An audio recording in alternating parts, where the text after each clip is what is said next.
Hi there, this is Mr. Duffy, third grade teacher at Portola, and I want to welcome you guys all in. To my office hours. I have some students who are listening in live, but for some of you who may miss the live reading, I want to give you a chance to hear it. During my office hours throughout the next couple weeks, I will be reading the chapter book, The Fantastic Mr. Fox. I got it from the Portola Library, and it's an AR quizzable book. Looks like it's level 4.1 and it's worth 1 point. So I'm going to do one chapter. They're pretty short. I'm going to read a chapter to you right now. And it's by Roald Dahl, a very famous author, and illustrated by Quentin Blake. So chapter 1, the three farmers. A little picture here. Down the valley, there were 3 farms. The owners of these farms had done well. They were rich men. They were also nasty men. All 3 of them were about as nasty and mean as any man you could meet. Their names were Farmer Boggis, Farmer Bunce, and Farmer Bean. Boggis was a chicken farmer. He kept thousands of chickens. He was enormously fat. This was because he ate 3 boiled chickens smothered with dumplings every day for breakfast, lunch, and supper. Here he is. Mean old guy, the chicken farmer. Bunce was a duck and goose farmer. He kept thousands of ducks and geese. He was a kind of pot-bellied dwarf. He was so short his chin would have been underwater in the shallow end of any swimming pool in the world.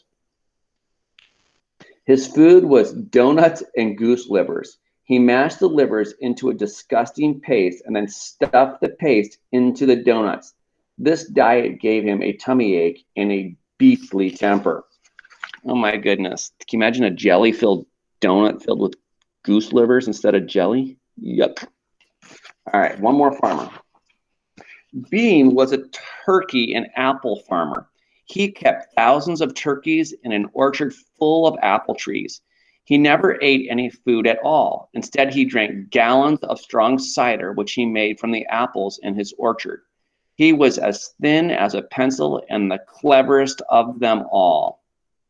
Here he is. Doesn't eat, just drinks apple cider. Boggis and Bunce and Bean. One's fat, one short, one lean. These horrible crooks, so different in looks, were nonetheless quite equally mean. That is what the children round about used to sing when they saw them.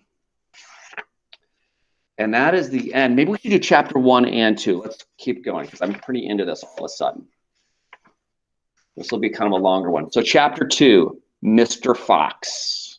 We got to meet the good character. On a hill above the valley, there was a wood. In the wood, there was a huge tree. Under the tree, there was a hole.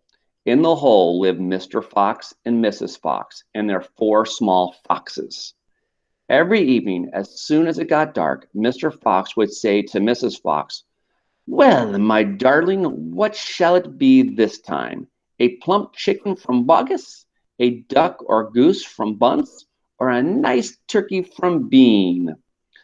And when Mrs. Fox had told him what she wanted, Mr. Fox would creep down into the valley in the darkness of the night and help himself. Ooh, he'd steal his dinner. Boggis and Bunce and Bean knew very well what was going on, and it made them wild with rage. That's anger. They were not men who liked to give anything away. Less still did they like anything to be stolen from them. So every night, each of them would take his shotgun and hide in a dark place somewhere on his own farm, hoping to catch the robber. But Mr. Fox was too clever for them. He always approached a farm with the wind blowing in his face, and this meant that if any men were lurking in the shadows ahead, the wind would carry the smell of that man to Mr. Fox's nose from far away. Thus, if Mr. Boggis was hiding behind his chicken house, number 1, Mr. Fox would smell him out from 50 yards off and quickly change direction, heading for chicken house number 4 at the other end of the farm. Dang that last lousy beast, cried Bogus. I'd like to rip his guts out, said Bunce. He must be killed, cried Bean. But how, said Bogus. How on earth can we catch that blighter? Bean picked up his nose delicately with a long finger. Oh, picked his nose. Oh, how disgusting. I'll do it like this pretend style. I have a plan, he said. You'll never have a decent plan yet, said Bunce. Oh, shut up and listen, said Bean. Tomorrow night we will all hide just outside the hole where the fox lives. We will wait there until he comes out. Then, bang, bang, bang. Very clever, said Bunce. But first we will have to find the hole. My dear Bunce, I've already found it, said the crafty Bean. It's up in the wood on the hill. It's under a huge tree. Here's Fox smelling the air. Can't catch that guy. And here's those three nasty farmers with their plan. Okay, we'll stop there. The next chapter 3 is called The Shooting. I'll give you the picture to see what happens next. So we'll see.